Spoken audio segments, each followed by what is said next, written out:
డిఎస్సిలో అవకతవకల మీద, డిఎస్సిలో కొన్ని లక్షల మంది పిల్లలు అన్యాయం అయిపోతున్న విధానాల మీద నేను ఎక్స్పెషల్లీ ఒక 10 కేసులు వేసుకుంటా.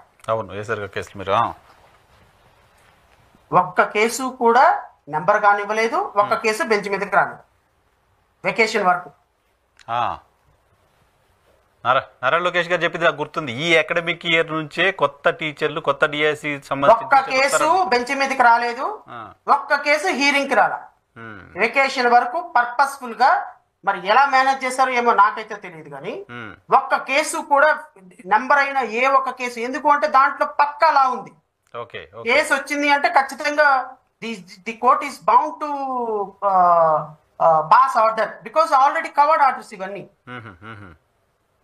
ట్రైబల్ వెల్ఫేర్ లో ఉన్న 3000 పోస్టులు తీసుకెళ్లి జనరల్ డిఎస్సీలో కలిపారు, కలపడానికి లేదు, ఐటీడీఏ వాడు మాత్రమే చేయాలి. ఆల్రెడీ ఇంతకు ముందు అది ఇదే కోర్టు చెప్పింది, డైరెక్షన్ ఇచ్చింది అట్లా కలపొద్దు అని. అలాంటి కేసెస్ ఆఫ్ చేశారు.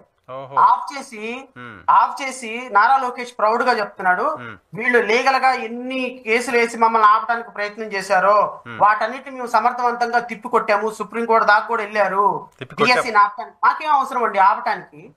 అరే చట్టం ముందు మీరు వేసినటువంటి నోటిఫికేషన్ చట్టం ప్రకారం లేదని మేము వెళ్ళాము, మా వాదన విని కోర్టులో మీ వాదన పసలేదా మేము ఇవ్వమని చెప్పి చెప్పించాలి, అంతేగాని ఫెయిర్ గేమ్ ఆడాలి. కానీ బ్యాక్ డోర్ గేమ్స్ ఏంటంటే,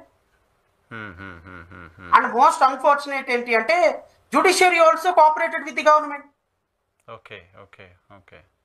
నెంబర్ చేయకుండా, హీరింగ్ వినకుండా, విన్నా కూడా ఏ విధమైనటువంటి ఆర్డర్లు పాస్ చేయకుండా court also, high court also is siding with the government. నష్టపోతుంది ఆ వర్గాలకు సంబంధించిన ప్రజలు కదా, యువకులు కదా, నిరుద్యోగులు కదా.